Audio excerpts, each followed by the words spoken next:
messieurs, bonjour et bienvenue. Vous suivez Ziana TV, la chaîne de la diaspora. C'est un numéro spécial de Face à l'actu que nous proposons puisque vous avez les deux acteurs qui interviennent dans cette émission traditionnellement. Vous constatez aussi que nous avons changé de configuration. C'est parce que nous vous proposons une émission spéciale consacrée essentiellement aux commentaires, à l'analyse de la dernière intervention ou encore de l'interview de Denis Sassou Nguesso en fait sur la chaîne TV5. Alors il faut le dire, messieurs, c'est que Denis Sassou Nguesso depuis quelques temps multiplie en fait des apparitions dans des chaînes publiques françaises. Cela a commencé sur France 24, maintenant il est passé à TV5 aux côtés de Denise Opoté où on l'a vu commenter, analyser, donner son point de vue par rapport à l'actualité nationale et internationale. Messieurs, bonjour.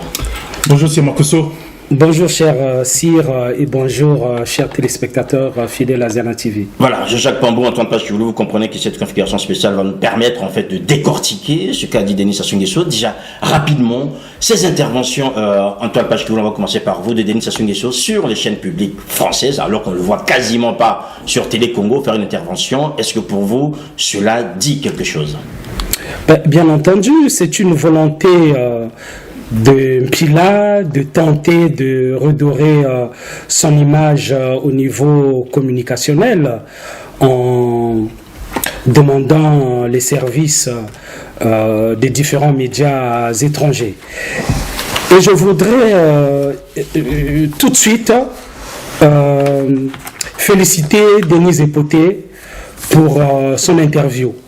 Parce qu'il est très facile pour nous qui combattons le régime de Mpila Oyo de crier haro sur tous les journalistes qui tendent leur micro vers Denis Sassou Nguesso. En l'occurrence, Denis Opoté a posé les questions qu'il fallait poser à M. Denis Sassou Nguesso. Parce que vous aurez remarqué qu'elle aurait pu mettre en difficulté le général Denis Sassou Nguesso lorsqu'elle dit par exemple que le fait de ne pas réussir à capturer le pasteur Ntoumi, c'est un revers pour les troupes. Un sacré revers. Un sacré revers pour les miliciens du Sassouland. Et en ce qui concerne les fameux offices diplomatique de Sassou Nguesso sur le plan international, s'agissant surtout de la Libye, Denis Opoté a relevé qu'il y avait que cela marquait le pas, oui, que ça n'avançait pas. Oui, vous voyez, on reviendra. Oui, donc voilà, chapeau à Denis Opoté. Pour vous, c'est quelque chose qui a bien fonctionné. Pour moi, au niveau de la forme, les questions ont été bel et bien posées. Oui. Voilà, elle a même dit que le pôle était pris en otage sous prétexte de rechercher un seul homme. Alors on croirait peut-être qu'elle serait de l'opposition, Antoine Pachioulou. Tout à fait. Donc je me satisfais totalement de cette interview. Alors je vois Jean-Jacques Pambou sourire. Alors Jean-Jacques Pambou, un président qui boude les chaînes nationales pour se consacrer, je veux dire, aux vitrines internationales, et en même temps Antoine Pachioulou qui exprime toute sa reconnaissance à Madame Opoté d'avoir peut-être pas malmené Denis Sassou Nguesso, mais posé les bonnes questions. Jean-Jacques Pambou, est-ce que en cette entrée vous serez quand même en accord avec Antoine Pachioulou? J'aimerais bien, mais encore une fois, je ne rejoindrai pas les pensées enténébrées de Antoine Pachioulou. Alors, moi, je salue là, encore une fois, la sortie du chef de l'État. Mais le choix des chaînes internationales, le lieu, déjà, Télé Congo, on le voit pas, Télé Congo. Télé Congo, je crois qu'on le voit assez. Enfin, on le voit assez. Ça, c'est vrai. Voilà, on le voit même trop. Pour une fois, essayons d'abonder. On le voit assez, vous avez raison. Voilà, donc il est question là également pour les journalistes internationaux, pour la communauté internationale qui aimerait savoir justement ce qui se passe à l'intérieur du pays, que le président lui-même fasse cet exercice très important de brosser là une situation claire de notre pays et même du continent. Oui. Mais pourquoi il n'y a que le président qui parle en fait? Pourtant c'est quand même un grand gouvernement, il y a plein de gens qui peuvent vous dire... Écoutez, quand le président ne parle pas, on dit pourquoi il ne parle pas. Et quand il parle, pourquoi il parle? Il faudrait savoir. Donc moi, je salue la sortie du président de la République qui encore montre la nécessité de transparence dans tout ce qui se passe chez nous. Et c'est une analyse alors très lucide qu'il a faite. Je crois qu'en début d'interview, il brosse un peu l'histoire de notre pays, parce que d'aucuns aujourd'hui qui bénéficient des privilèges, notamment de sécurité et de paix chez nous, ne savent où ont oublié d'où on venait. C'était très important donc qu'ils nous remettent un peu dans notre sainte histoire, que nous sachions que nous sortions quand même d'une période trouble et que par l'instauration de cette paix qui nous permet aujourd'hui de débattre avec M. Kioulou, d'avoir des personnes qui peuvent aujourd'hui s'opposer, même si c'est parfois non constructif. Mais c'est ce passage vers la démocratie que nous construisons tous les jours et également le développement qui est en marche dans notre pays. Donc c'est une très bonne très bonne prestation, nous la forme. Voilà, donc je pense que et à l'intérieur et à l'extérieur, à la hauteur, comme l'a dit Antoine Pastioulou, ou bien a-t-elle malmené le président? Elle a fait son travail, malmené, je ne dirais pas cela. J'ai pas senti le président plus malmené que cela. Il a été au contraire très lucide et très responsable comme d'habitude. Voilà, un président responsable, un président qui a été à la hauteur, nous dit Antoine Pastioulou, Jean-Jacques Pambo. Alors on va maintenant rentrer dans le vif du sujet. Je sais que vous avez déjà abordé sur le pool. Alors c'était quand même un moment important en fait dans cette interview qui a duré à peu près un quart d'heure. Le pool est revenu d'emblée et le président a convoqué l'histoire. Alors l'histoire, 10 années, a-t-il choisi, 90, 2000. Nous sommes en 2017. Bon, après on va voir comment ont été gérées les années qui ont suivi jusqu'à aujourd'hui, mais au moins dans cette période, Denis Sassou Nguesso, Antoine Pastioulou reconnaît que c'est grâce à lui en fait que les choses sont revenues en ordre, puisque, rappelait-il, dans sa politique, pas seulement dans ces 10 années, mais chaque fois qu'il a été au cœur de la politique congolaise, il y a 3 préoccupations principales, disait-il: la paix, la démocratie et le développement, a-t-il dit, sont les éléments permanents en fait de ma politique, disait Denis Sassou Nguesso. Est-ce que là, vous lui donnez raison en disant, ben voilà, si il enlève ces 10 années, finalement, on peut analyser, lui donner raison que les choses se sont passées quasiment bien selon cette circonscription, je dirais, temporelle et spatiale, a-t-il donné? Monsieur Denis Sassou Nguesso, c'est un champion de l'art du mensonge, de la duperie, de la tromperie. Lorsqu'il évoque la paix, et c'est quelle paix? C'est une paix de cimetière. Depuis qu'il est au pouvoir, le Congo n'a jamais cessé de connaître les pires atrocités de son histoire. 97, il dormait, on est venu le réveiller, et parce que le sommeil du sultan a été dérangé, cela a provoqué près de 30 000 morts. Un effroyable ensanglantement du Congo. 1998, une année après, le massacre du pool à huis clos, l'affaire des disparus du beach, qui sont jusqu'à aujourd'hui une épée de Damoclès sur la tête de Sassou Nguesso. Donc pour vous, en fait, tout ça, c'est que de la théorie, si je comprends bien. Mais c'est que de la théorie. Oui. C'est que de la théorie. Ça, c'est la paix. Le développement. Quel développement? Le Congo, aujourd'hui, est réduit à vouloir négocier sans cesse des rallonges financières avec les institutions internationales. Au niveau économique national, les entreprises croulent. Rien ne marche. Le taux de chômage explose. Les ménages vivent difficilement. C'est la rupture, comme ils disent, au Congo. Le CHU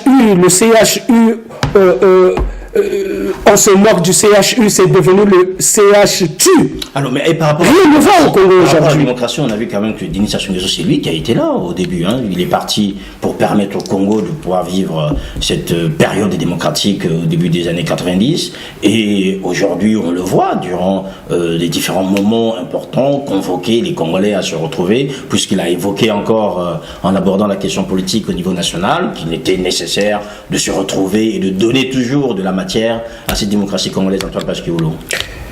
La conférence nationale souveraine C'était de 1991 avait relancé le processus démocratique au Congo.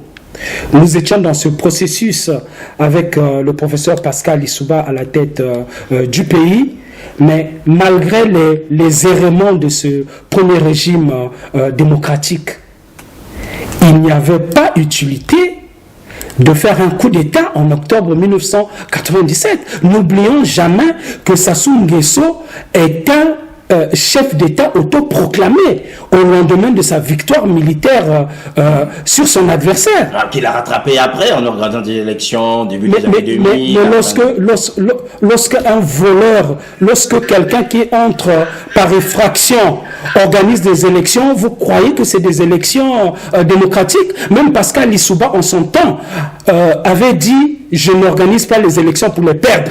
Ce qui déjà nous inquiétait, nous les démocrates, les patriotes. Alors, combien de fois un militaire, un général qui fait un coup d'État, qui s'arroge tous les pouvoirs et qui par la suite organise des élections, mais c'est des simulacres d'élections jusqu'à ce jour. La preuve en est la dernière élection présidentielle anticipée, où les véritables vainqueurs étaient le général Mokoko et Parfait Kolela. Voilà, on a bien compris. Alors, Jean-Jacques Pambou, vous avez écouté assidûment en fait Antoine Pachkiwulu. Finalement, Denis Sassou Nguesso, en fait, il est dans l'histoire, il lui-même fait l'histoire et qu'il écrit, puisque il a circonscrit un temps dans lequel lui-même aussi a participé activement. Quand il parle des années 90 à 2000, ben il était dans les années 90, il était aussi à la fin dans les années 2000. Par rapport à ces violences, est-ce qu'aujourd'hui, le président qui parle des Congolais de bonne foi, est-ce que lui-même, est-il de bonne foi, en fait, en convoquant cette partie de l'histoire et en se dédouanant quasiment, en ne disant rien sur sa part de responsabilité dans cette période, notamment les violences qu'il évoque dans cette période? Alors, je trouve que c'est assez injuste. C'est même de mauvaise foi. Enfin, lui parle maintenant des Congolais de bonne foi. Là, je parle notamment de M. Kiwulu, parce qu'il a dit de manière publique qu'il assumait, et ça c'était à la conférence nationale, et quand il a dit qu'il assumait, tout un passé, toute une gestion publique. Donc ça prouve déjà là sa responsabilité. La responsabilité encore, vous l'avez énoncé tout à l'heure, en donnant à notre pays la possibilité qu'il y ait pour la première fois de son histoire une alternance politique. Ça encore, il faudrait le lui reconnaître. Alors, là, si vous me dites que la paix et le développement pour vous ne sont que des miroirs d'alouette, mais ce serait complètement irresponsable, parce qu'aujourd'hui, le développement, il est concret chez nous. Voilà, donc le président de la République est quand même cette personnalité qui a permis à notre pays d'avoir sa première alternance politique. Voilà, alors aujourd'hui, il bénéficie de la légitimité du peuple. Le peuple qui a daigné le reconduire encore aujourd'hui, c'est tout simplement parce que le peuple estime que c'est la personne à même de conduire le projet de développement qu'il a proposé à ce peuple. Alors, je ne vois pas en quoi le président de la République aujourd'hui aurait tous les noms d'oiseaux. Les noms d'oiseaux. Alors, mais quand il convoque en fait les Congolais de bonne foi, ça dit qu'en même temps il est convaincu que les gens n'accordent pas autant d'importance que lui-même il entendait par rapport à tout ce qu'il a fait. Il dit les observateurs de bonne foi, les Congolais de bonne foi devraient aujourd'hui venir témoigner. Quand il va rechercher comme ça qu'on vienne plaider en sa faveur, Jean-Jacques Pambou, c'est que peut-être qu'il y a un problème. Non, mais enfin, c'est lui qui demande en disant les Congolais de bonne foi. Non, il a dit. Non, mais il fait appel à la bonne foi. Oui, donc ça veut dire qu'il y a déjà de mauvaise foi, peut-être. Naturellement, comme dans tous les pays, comme Antoine Pachkioulou, comme dans toutes les communautés, il y a du bien, il y a du mal. Non, mais c'est très sérieux en ce sens où on a beau ne pas être d'accord sur certains projets, certaines politiques à suivre, mais nous voulons tous que notre pays aille de l'avant. Nous voulons tous que la société congolaise soit demain une société enviée de par le monde. Donc quand le président s'exprime ainsi, il est indéniable que notre pays n'a jamais connu un développement aussi exponentiel d'un point de vue des infrastructures. Aujourd'hui, au niveau même des politiques mises en place, nous voyons que nous menons une guerre contre la corruption. Ce sont des choses qui n'existaient pas encore il y a quelque temps.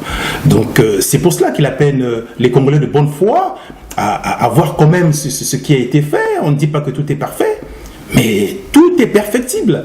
Et surtout, il ne parlait pas que des Congolais, il parlait de ceux également qui n'étaient pas Congolais, oui, des observateurs internationaux aujourd'hui qui le reconnaissent.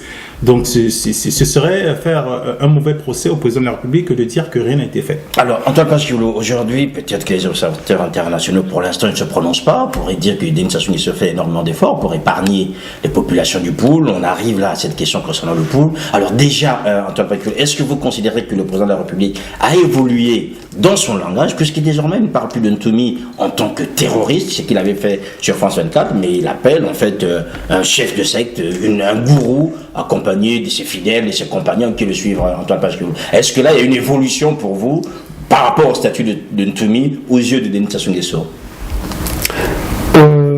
Juste avant de vous reprendre, je voudrais rappeler à mon cher contradicteur que le développement d'un pays ne se mesure pas sur la hauteur des édifices, des immeubles. J'ai eu la chance d'être enseigné par le défunt professeur Tister Tikaya, et il nous disait que c'est l'indice humain, c'est la qualité de vie des habitants, c'est leur pouvoir d'achat qui permet de dire que le peuple vit bien, que ce pays est développé. C'est pas les infrastructures, c'est pas Kintélé ou le pan de Bakongo. Je suis désolé de vous couper, mais il s'agit de données complètement économiques.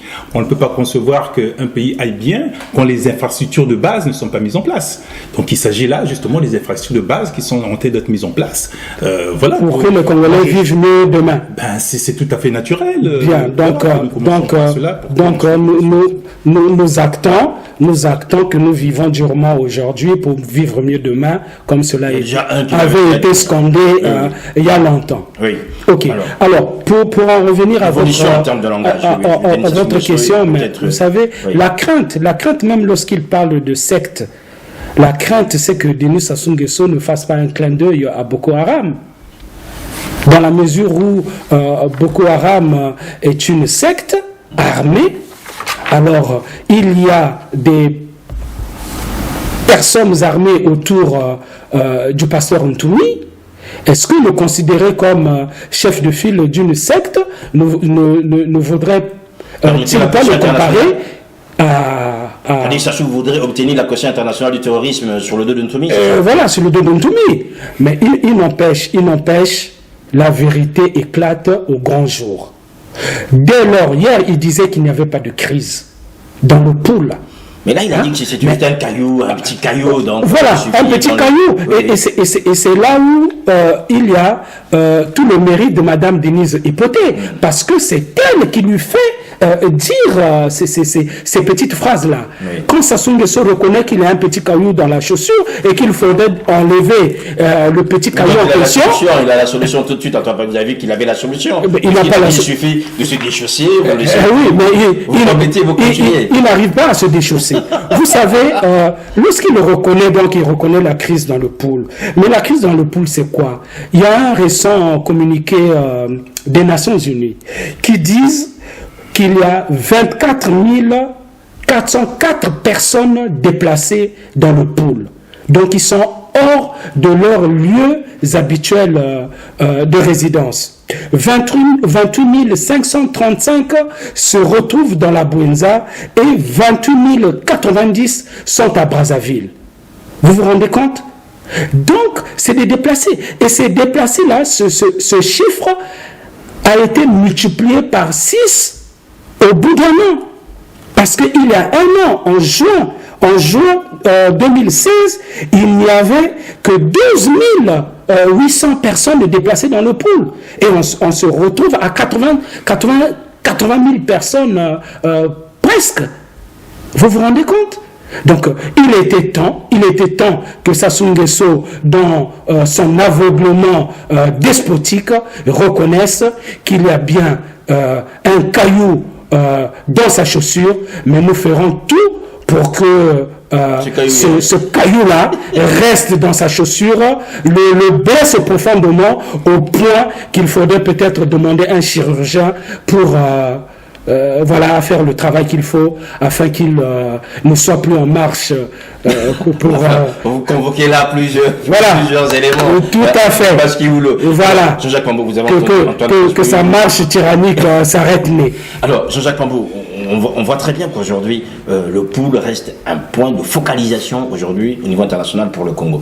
Ici, vous avez souvent qualifié Ntoumi de bandit, qu'il est dans l'encyclopédie du terrorisme. Vous avez employé tous les mots aussi graves pour le désigner. Or là, Denis Sassou Nguesso lui-même qui avait dit employer ce terme terroriste, mais là, il évolue. Enfin, je ne sais pas si c'est une évolution, en qualifiant désormais de gourou, d'illuminé avec des compagnons qui le suivent. Or, le parallèle que fait Antoine Fadjiboulou, peut-être, je ne sais pas comment d'interpréter, en disant, est-ce qu'il cherche là, en changeant de vocabulaire, une caution internationale par rapport à la secte Boko Haram qui, elle, sévit dans la sous-région, du côté du Cameroun. Peut-être que là, il y aura, puisque les militaires congolais n'arrivent pas à attraper Ntoumi, peut-être la communauté internationale, une coalition, en fait, de l'ONU viendrait dans le pool afin de mettre la main sur Ntoumi, qui est désormais qualifié de sectaire et non plus de terroriste par le président de la République.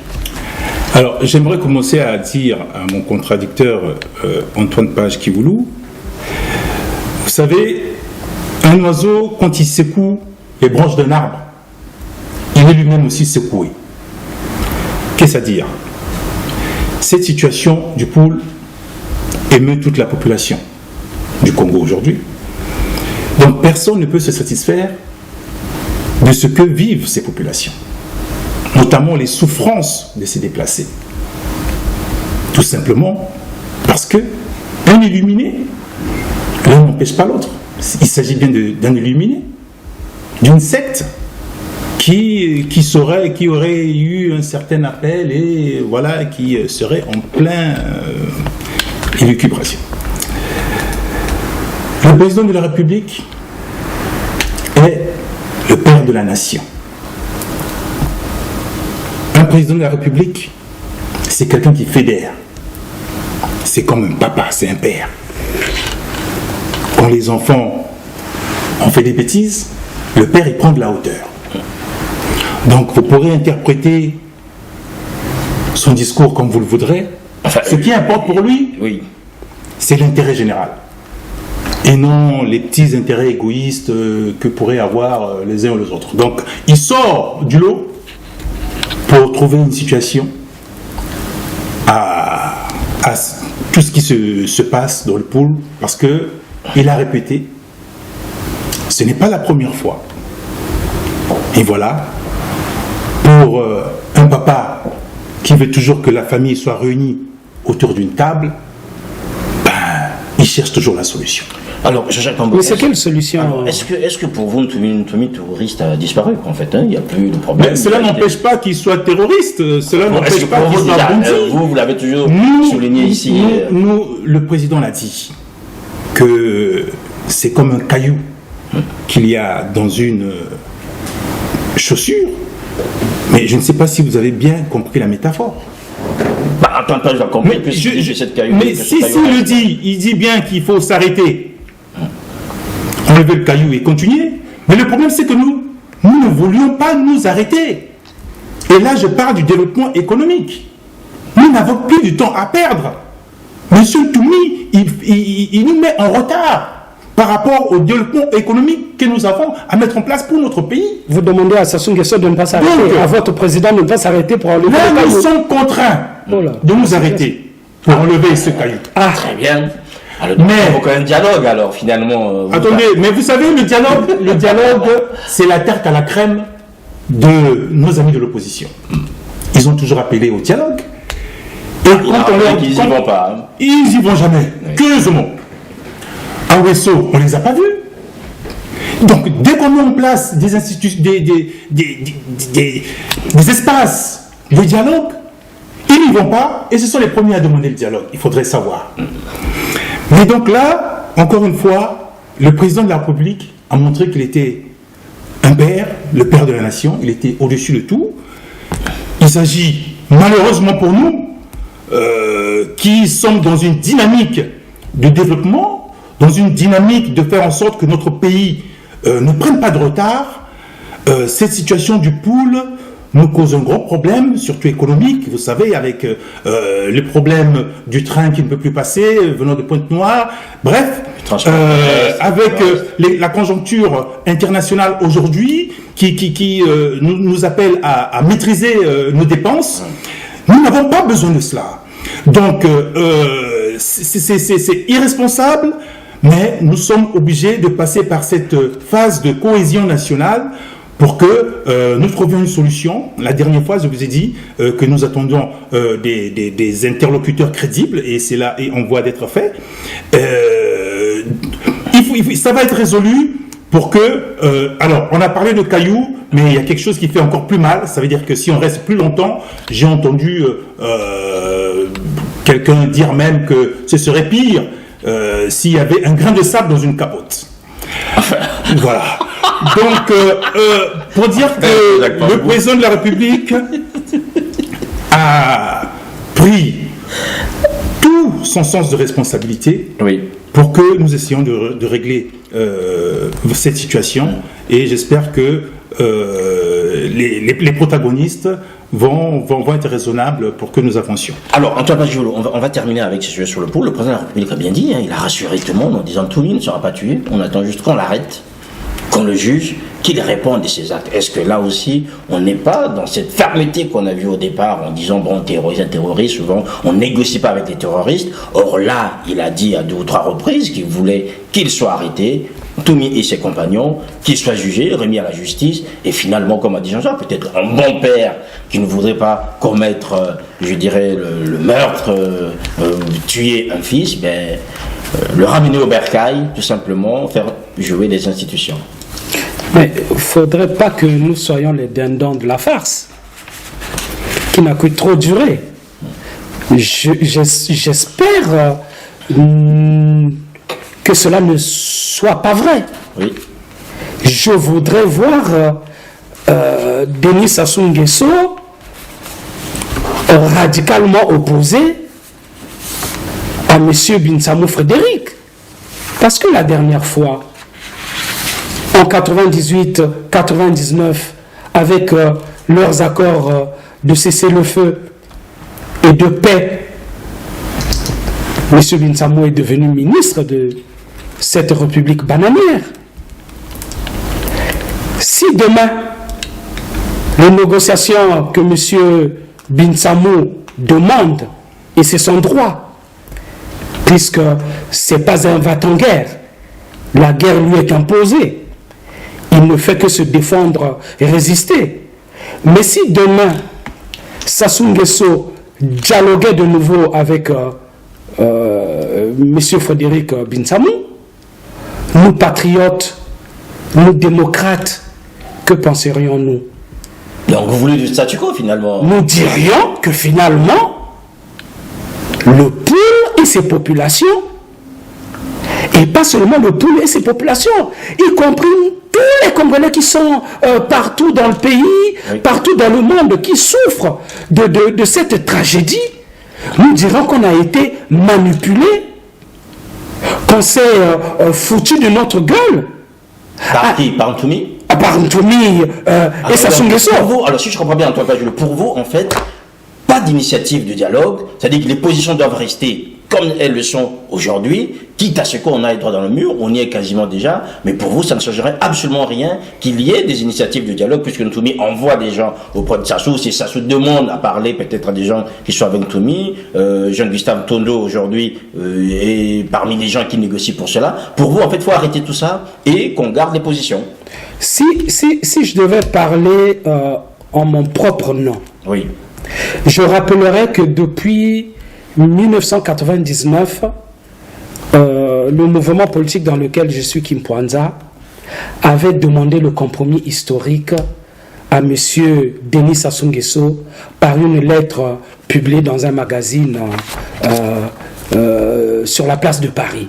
Si nous avions demandé un compromis historique, nous disions dans cet article que le général Denis Sassou Nguesso devait se retirer et avec lui toute cette vieille classe politique qui a fait du tort aux Congolais. Ce n'est pas...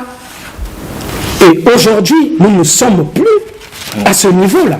Nous ne demandons plus le compromis historique parce que nous l'avons répété 1001 fois, le sang n'a fait que couler. Alors, aujourd'hui, avec les assises nationales du Congo, avec tous ceux qui sont de l'opposition radicale, qui veulent la fin de la tyrannie, du despotisme au Congo, nous disons que notre appel, c'est à l'endroit du peuple congolais. Il faut que le peuple prenne ses responsabilités, que le peuple se soulève afin de balayer ce régime qui n'a fait que trop du mal aux Congolais. Donc les quelconques négociations qu'appellent les uns et les autres, même ceux qui sont en prison, nous n'avons rien à voir avec cela. On a rien à voir. Voilà, on a bien compris, Antoine Paciolo. Alors, Jean-Jacques Pambou, le président de la République, il faut quand même le dire, n'a pas été très fair-play avec l'opposition, puisque, bon, il a plus ou moins raillé Madame Mounari et ses collègues qui ont manifesté dans les rues de Brazzaville. Il a quasiment balayé d'un revers de main en disant, bon, ils ne veulent pas aller aux élections, c'est pas trop son problème, parce que ce boycott, en fait, c'est quasiment leur propre malheur. Or, on voit aujourd'hui que finalement, la crise politique, aux côtés de la crise sécuritaire, on a du mal à voir un père de la nation être dans des positions quasiment aussi radicales, Jean-Jacques Pambou. Alors, un père, fût-il père de la nation, c'est pas parce que il serait conciliant de nature qu'il doit laisser tout et n'importe quoi aller à la dérive. Par rapport à l'opposition, c'était quand même assez dur.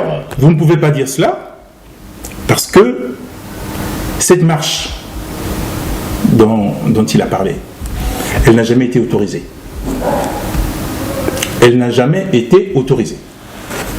Donc ils étaient hors de la loi de faire cette marche, notamment... Mais quand on demande l'autorisation, alors il faudrait savoir où on veut un état de droit, ou alors on veut tout et n'importe quoi. D'accord ? Donc le président de la République, quand il parle de cela, il attend que les opposants soient responsables. Est-ce que vous aviez déjà entendu parler ici d'un quelconque projet de la part de l'opposition? C'est pas l'opposition qui gouverne. C'est toujours le projet. À chaque émission, le projet. Mais parce que ils sont appelés à gouverner, ils sont appelés à proposer des solutions aux souffrances du peuple, à la misère du peuple. On n'a jamais entendu parler. Donc là, c'était un signe pour dire que ils ont fait quand même une marche qui n'était pas autorisée, mais des arrestations aussi à la clé. Oh, les arrestations à la clé, attendez, les arrestations. Les arrestations, c'était justement ceux qui voulaient rentrer dans cette marche pour casser quoi que ce soit. Mais sinon, les principaux leaders, ils n'ont pas été touchés. C'est vrai. Alors que cette puisque marche, nous avons eu Madame Mounari sur les alternatives. on ne peut pas dire aujourd'hui que il n'y a pas de démocratie quand le chef de l'État, a permis quand même une marche qui n'était pas autorisée à ce qu'elle se fasse. Alors, quand le président assimile en fait le boycott au malheur de l'opposition. Mais parce que l'opposition, j'ai comme l'impression qu'il ne tire pas les leçons du passé. L'opposition a toujours prôné la politique de la chaise vide. Mais ils ont bien compris que ça ne menait à rien, la politique de la chaise vide. Parce que le peuple, lui, il choisit les personnes qui doivent diriger pour lui. Donc, ils ont beau mener la politique de la chaise vide, le peuple se déplacera encore une fois en masse pour exprimer son choix. Alors, Antoine Pachkioulou, Denis Sassou Nguesso a évoqué l'engouement populaire par rapport à cette élection qui va avoir lieu d'ici le mois de juillet. Antoine Pachkioulou, est-ce que vous êtes convaincu que finalement l'opposition joue son rôle d'opposant? Et là, Denis Sassou Nguesso a quand même qualifié l'opposition radicale, je dirais, opposée à celle qui est plus ou moins conciliante. Il les a pas nommés, mais on a bien compris que Tchatima Biala et consorts devaient être dans cette opposition constructive. Vous êtes dans l'opposition radicale, donc c'est cette partie qui ne veut pas avancer, sauf que Denis Sassou Nguesso a choisi d'avancer avec ceux qui veulent aller et l'accompagner dans ce développement démocratique du Congo. Tout à fait. Mais là aussi, Denis Epoté a posé la bonne question. C'est comme si elle était dans votre camp, en fait. Voilà, tout à fait. Tout à fait. Je crois que c'est une émission que je réécouterai, non pas pour entendre les propos de M. Denis Sassou Nguesso, mais plutôt les questions de Mme Denise Epoté. Les réponses ne vous ont pas intéressé. Les réponses ne m'intéressent pas. Les réponses ne m'intéressent pas parce que... Vous des questions sans réponse, Antoine Pachkioulou? Non, c'est juste pour voir que les accusations que nous faisons sur l'anguérisation de tout le monde sont fausses. Voyez-vous, Denis Epoté lui dit clairement, le Congo est dans une situation critique. Est-ce que ce n'est pas le moment de tendre la main à l'opposition? Denis Epoté lui dit, mais peut-on faire acte de démocratie si une partie de l'opposition est hors jeu, ne prend pas place dans le jeu démocratique? Mais elle a raison. Elle a raison. Ce n'est pas de dire que tant pis, s'il ne participe pas, ce sera... c'est son malheur. Voilà, ce sera leur malheur. Nous avançons. Non. La démocratie dans un système pluraliste repose sur la participation des différents courants d'opinion politique aux joutes électorales. Maintenant, dans la mesure où pour nous, mais quand je dis pour nous, c'est une façon de parler à la place de ceux qui sont en prison, qui ne peuvent pas s'exprimer, lorsque les dés sont pipés d'avance. Quel intérêt à aller à une élection? Il ose même dire qu'il y a un engouement populaire dans le pays, y compris dans le département du Poul. J'entre. Vous croyez que pour nous, le fait que quelqu'un qui serait ressortissant du Poul, qui serait Larry, Congo Larry, ou je ne sais pas quoi, qui vit à Paris et qui rentre à Brazzaville, aller solliciter les suffrages des populations de certains quartiers de Brazzaville ou de Pointe-Noire, ou d'ailleurs, c'est un signe qu'il y a un engouement. L'engouement ne tient qu'au fait qu'il y a malheureusement des Congolais qui ne savent pas ce que c'est que le patriotisme, qui ont fermé les yeux sur le fait que la nouvelle constitution qui régit le Congo l'est sur des centaines de morts de la campagne au référendum anticonstitutionnel. Voilà, des gens sont morts pour cela. Et cette constitution infâme, unique, où il est écrit que le chef de l'État peut commettre des crimes, il ne sera jamais poursuivi. Stipulé ainsi, Antoine Pachkioulou. Non, je suis désolé, ouais. Nous l'avons dit clairement, tous ceux qui participent aux différentes élections qui auront lieu demain au Congo-Brazzaville ne sont que des complices du régime de Denis Sassou Nguesso. Et un jour, ils le payeront. Voilà. Vous voulez répondre à oui, tout à fait. Ils répondront, devant les urnes. Non, c'est ça la démocratie. Mais j'aimerais dire à mon contradicteur, M. Kiwoulou, que la démocratie, c'est comme un match de football. Il y a des règles avant. Les règles de la démocratie, elles sont claires et nettes. Il faut les respecter déjà. Vous ne voulez pas, pendant qu'il y a un match de football qui est programmé à telle date, vous êtes disqualifié. Vous êtes disqualifié et c'est l'équipe adverse qui gagne. Il y a des règles. C'est pas parce que vous ne voulez pas venir au match qu'on va suspendre le match. Mais attendez. Les règles démocratiques. Mais surtout que là, on vous a bien dit, il s'agit d'une branche de l'opposition. Alors les branches, il faut en compter parce que je crois qu'il y en a des milliers chez eux. Alors, ils n'ont qu'à s'entendre entre eux pour voir qui va représenter qui ou quoi que ce soit. Mais on ne peut pas dire que il faut annuler les élections parce qu'il y a une certaine opposition qui ne voudrait pas venir jouer le match de football. Alors, c'est que ceux qui sont pas prêts. Oui. Ils ont peur de la défaite. Si on a causé, si vous parlez. Je vais finir. Oui, allez, on va laisser Jean-Jacques. Sur le deuxième point, quand on dit qu'il n'y a pas d'engouement, mais l'engouement est là. Quand vous voyez le nombre de candidatures, je prends par exemple le PCT. Vous savez combien sur une liste de combien de personnes il a fallu tabler pour trouver les 152, je crois, personnes qui vont se présenter sous le label 120 et 130. Voilà. Mais il y a eu plus de 500 noms. Mais ça, c'est pas un engouement, ça. Mais c'est un engouement, et ça a été comme ça dans tous les partis politiques. Il y a un engouement à donner un sang neuf à notre démocratie.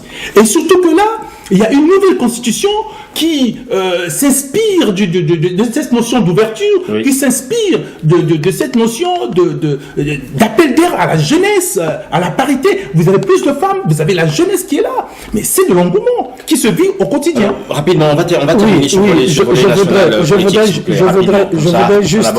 je voudrais juste dire d'abord deux ou trois choses. D'abord, celle-ci, il faut qu'on l'entende une fois pour toutes. Vous savez, il ne faut jamais faire les choses à la légère.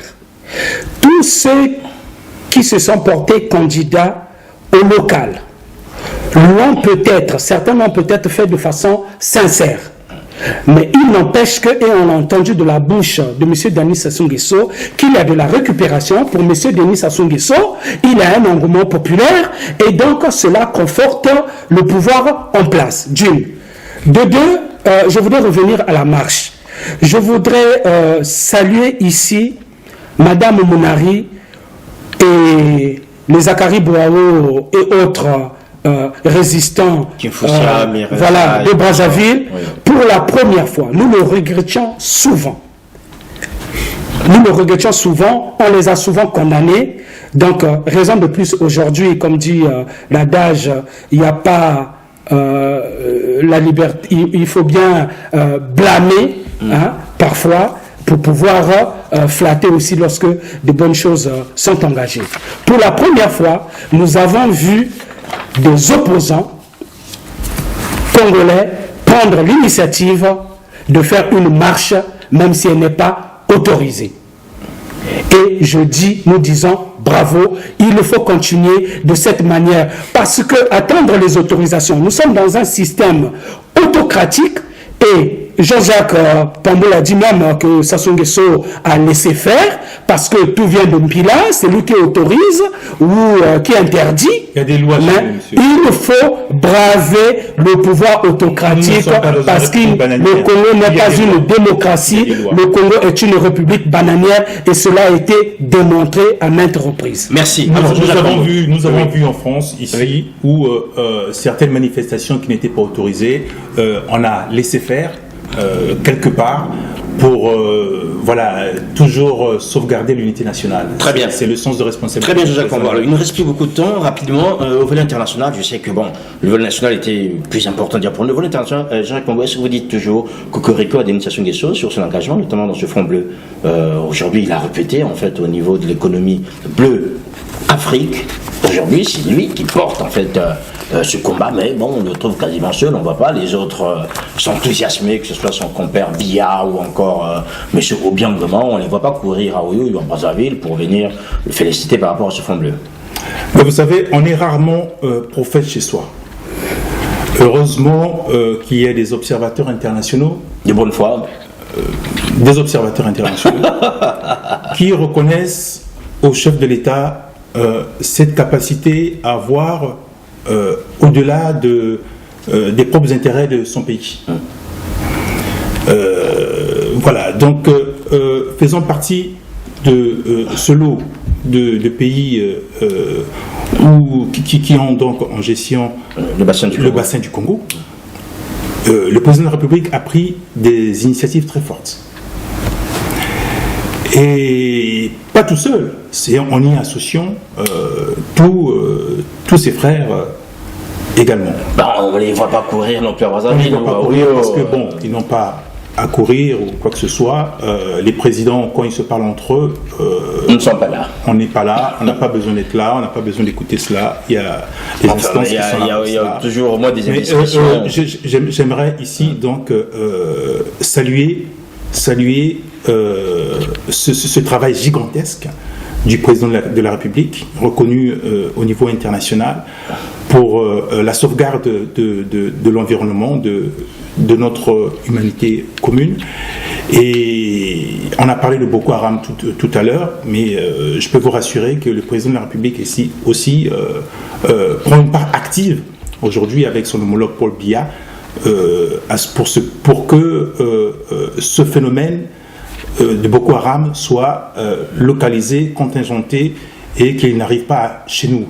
Et l'une des raisons pour lesquelles je crois la communauté internationale a reconnu que Denis Sassou Nguesso était l'homme de la situation, c'est que en dépit de ce plébiscite national qu'il a reçu, il y a également cette aura internationale qui permet, avec ses confrères chefs d'État, de juguler certaines crises au niveau national. Merci, Joseph. International, oui, notamment au niveau de la sous-région, puisque en Centrafrique, on a bien compris qu'il était intervenu de manière assez efficace. Alors, Antoine Pasquivoulou, Denis Sassou Nguesso apporte de la paix. On connaît, Denis Sassou Nguesso apôtre de l'éthéologie. On ne connaît pas.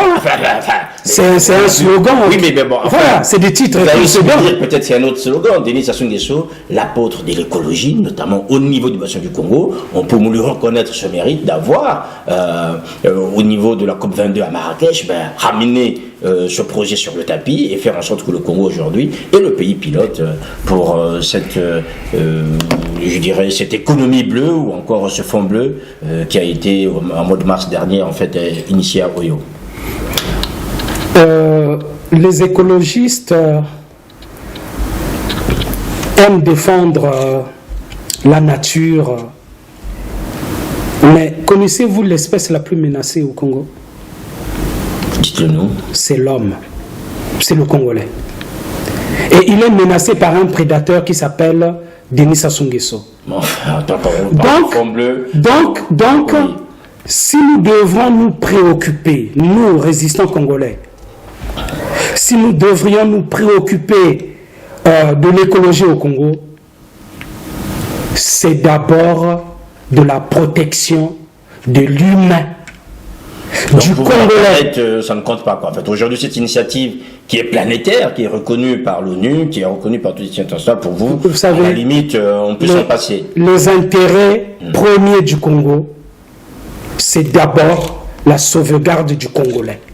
Il nous faut d'abord reconstruire un État démocratique. Un État où les libertés individuelles et collectives s'expriment avant d'aller embrasser d'autres causes. Voilà, notre préoccupation majeure à nous, oui, c'est de redonner la liberté Voilà, très bien. Les autres chapitres, c'est secondaire. Alors, chapitre secondaire, je ne pense pas, Jean-Jacques Pambou, pour vous, puisque Denis Sassou Nguesso, sur le plan international, il a évoqué aussi dans cette interview, en fait, tout le travail qu'il fait en tant que président du Haut Comité de l'Union africaine pour la Libye, et en corollaire, les questions migratoires. Alors, là aussi, c'était un peu bizarre de sa part, en se dédouanant en disant, ben oui, nous, on fait ce qu'on peut, mais la grande faute revient, en fait, aux colonisateurs, puisqu'ils ne veulent pas le développement de l'Afrique, c'est ce qui fait que ces jeunes aillent mourir, en fait, dans la Méditerranée, Jean-Jacques Pambou.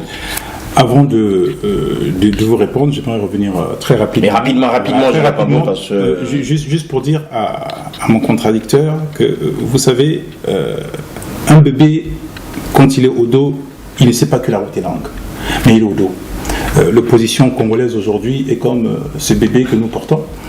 Nous espérons qu'il va vite grandir pour qu'il soit moins lourd et que notre démocratie aille. Donc là, il est lourd, là. Il a pris du poids. Lourd, voilà. Alors, donc, pour revenir à ce que vous disiez, non, je pense que vous avez eu une mauvaise interprétation de ce qui était dit. Le président de la République n'a fait que relater l'histoire. L'histoire, elle est là. Il n'est rien du début à la fin. Hein. On voit bien très bien qu'il traverse... L'histoire, on ne peut rien faire sans l'histoire. On ne peut pas construire l'avenir sans se référer à l'histoire. Sinon, on referait les mêmes fautes, les mêmes bêtises. Et l'histoire, ça permet de mûrir, de construire. Donc, quand le président de la République dit cela, il appelle tout le monde à la responsabilité et il prend sa part de responsabilité. C'est vrai, c'est vrai. Voilà, c'est ce que j'avais à dire à propos de ça. Très bien, Antoine Pajoulot, rapidement sur la Libye et puis la crise migratoire. Écoutez, je vais, au cours de cette émission, je ne ferai que citer Denise Epoté, vous savez, je pense qu'elle dira plus. Elle l'a bien dit. Vous venez aux élections avec elle. Elle l'a bien dit. Ça marque le pas partout. Oui. Il n'y a rien de concret. C'était de la poudre aux yeux. En Centrafrique, les combats sont encore revenus. Hein. C'est un pompier pyromane, Denis Sassou Nguesso. Partout où il met le nez, partout où il met les pieds, ça part dans tous les sens. Non, excusez-moi, vous savez, les gens ne soupçonnent pas combien cet homme est nuisible, non seulement pour son pays, mais y compris pour toute l'Afrique. Et quand il parle des migrants, excusez du peu, mais qu'a-t-il fait pour que les Congolais n'émigrent pas, ne sortent pas du Congo? Ils sont nombreux aujourd'hui, les Congolais qui sont, j'ai envie de dire, dans une impasse au Maroc. Faites un tour au Maroc, vous verrez la communauté congolaise qui tourne en rond, attendant un moyen de se frayer un passage dans la Méditerranée. Et nous utilisons tous les arguments pour empêcher nos sœurs et nos frères de prendre le bateau. Alors, attendez. Non, mais sur quoi? Mais Sassou Nguesso se moque de qui? Sur quoi? Il se moque de qui? Aujourd'hui, les Congolais se retrouvent même en Alaska. C'est le sauve qui peut. Aujourd'hui, il faut sortir de l'enfer des 342 000 kilomètres carrés du Congo. Pas les statistiques par État, c'est tout à fait déplorable. Mais j'ai pas besoin de statistiques par État. Moi, je ne parle que de mes frères et sœurs qui cherchent à quitter le Congo par tous les moyens parce qu'il y a la rupture, parce que c'est le Mbutu. C'est aussi simple que cela, M. Jean-Jacques Pambou. Une fois, vous faites du nombrilisme, vous ne regardez que votre nombril. On parle là d'une situation qui est continentale. Et moi, je parle de mon pays, le Congo. Les Congolais ne font pas partie de cette marée humaine que nous voyons tous les jours se noyer. Ah bon? Voilà, donc... vous ne savez pas qu'il y a des Congolais qui meurent dans la Méditerranée? Ils ne font pas partie... Ils ne font pas partie de ceux qui sont... de ces pays qui se font remarquer à ce sujet. Donc, Monsieur Kiwulu, de grâce, ne faites pas un procès d'intention à la République aujourd'hui qui donne une vision plutôt positive à notre jeunesse pour qu'elle s'installe au pays, qu'elle soit demain la force vive de la nation. Voilà, messieurs, sur ce, Jean-Jacques Pambou, on va conclure maintenant. C'est Antoine Page qui a commencé. Je veux déjà vous donner la parole avant que Jean-Jacques Pambou ne conclue. Alors, est-ce que, si vous me permettez peut-être une petite digression, est-ce que finalement l'opposition congolaise devrait être inspirée par Denis Epoté, puisque vous n'avez cessé en fait de lui rendre hommage par rapport aux questions pertinentes, alors que dans la journée, en fait, on a vu, il y a certains jours, les Congolais de l'opposition qui n'ont cessé de critiquer cette dame, en fait, cette consoeur, qualifiant de guérissée, qu'elle est partie chercher sa part de millions au Congo. Donc finalement, elle a posé des questions banales, mais vous les trouvez qu'elles étaient pertinentes.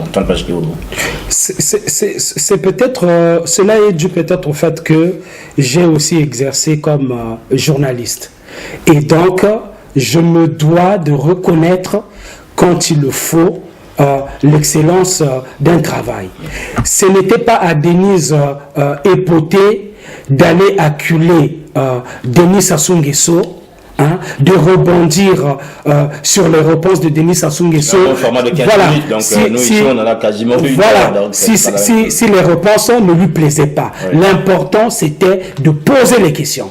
Elle a posé les questions et elle a même répondu sur les réponses de Denis Sassou Nguesso quand cela n'allait pas. Donc j'invite mes chers camarades de combat, avant de crier au loup, de voir d'abord le rendu du travail. Je crois que Denis Epoté nous a permis d'entendre la langue de bois de M. Sassou Nguesso. Cela sert à cela aussi. C'est parfois le procès qui m'est fait moi en participant à ces débats. Oui. Il faut que les gens se rendent compte qu'en étant sur ce plateau, cela nous permet de dire nos positions et d'entendre les positions de nos adversaires, pour ne pas dire de nos ennemis, bien que le frère ici présent, déjà, je vous invite à je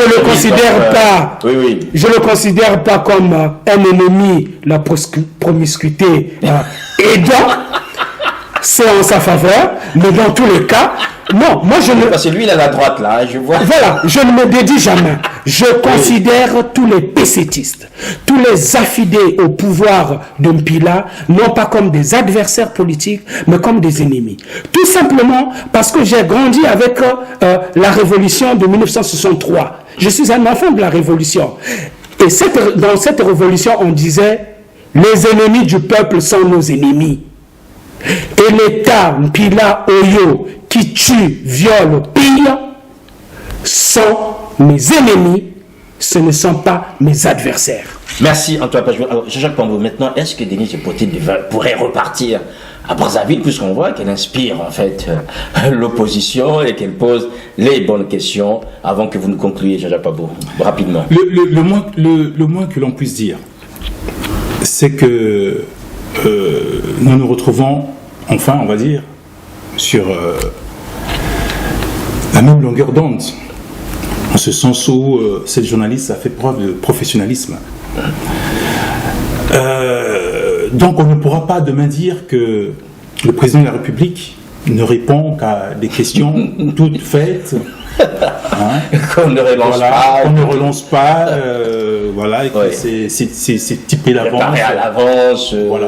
Et là, je crois que ça a permis à l'opposition, s'ils ont douté encore, au peuple congolais et surtout à ceux qui le soutiennent, d'avoir compris que le président de la République est droit dans ses bottes et qu'il n'oscille pas devant une quelconque question, qu'il assume toutes ses responsabilités devant même un journaliste international, parce qu'on lui a toujours reproché de ne pas se fier à ce genre d'exercice. Oui. Il a prouvé, là encore, qu'il dormait tranquillement, quel que soit ce qu'on pouvait dire. Et ne vous attendez pas de grâce à ce qu'il ressorte encore et tout le temps. Voilà, il est sorti là déjà 2 reprises. On va le laisser un peu gérer la vision. Les retombées mécaniques. Voilà. Et voilà ce que j'avais à dire là-dessus. Pour conclure, j'aimerais dire que la démocratie, chez nous, nous faisons tout pour qu'elle prenne vraiment son envol. Ah ouais, parce Donc, elle aura de pâquerettes. Hein. Elle aura de pâquerettes, justement, par rapport à cette opposition. Donc, ce gros bébé qui commence à peser lourd sur le dos. Que vous portez. Mais nous sommes une société aujourd'hui qui voulons aller vite. Parce que nous voulons faire fi, nous voulons balayer le passé. Le président a parlé des antivaleurs. Nous parlons aujourd'hui de rigueur et vérité. C'est pour aller vite, malgré la situation internationale qui est assez complexe. Mais le pool fait que nous essayons aujourd'hui de mettre plus de lumière sur cette situation, trouver la solution pour que l'économie se développe de nouveau. Donc, comme pour dire, je finirai par ce proverbe africain donc, qui dit que l'éléphant ne peut courir et se gratter les fesses en même temps. Jacques Fambo, je vois qu'aujourd'hui vous avez été inspiré. À chaque situation, vous avez une citation. Ben, écoutez, et n'oubliez pas qu'au Congo, l'éléphant, c'est M. Denis Sassou Nguesso. Bon, enfin, Kabash Kivoulou, c'est vrai que vous devez conclure. Non, c'est ça. Vous avez souvent Jacques Fambo. Non, je ne comprends pas. C'est juste pour dire qu'au Congo, l'éléphant, c'est Denis Sassou Nguesso, c'est son emblème. Oui, c'est son emblème, c'est vrai. L'éléphant est ici l'emblème de l'ambition de tout un peuple, oui. Dont Denis Sassou Nguesso est l'incarnation, et nous sommes tous derrière lui pour que la société du Congo de demain soit une société enviée de tous. Voilà. Merci messieurs, merci à notre réalisateur, merci à vous tous qui nous suivez, merci surtout à vous qui êtes de plus en plus nombreux. Portez-vous bien, on se retrouve dans notre meilleure configuration la prochaine fois. Portez-vous bien, au revoir. Au revoir. Au revoir et bonjour chez vous.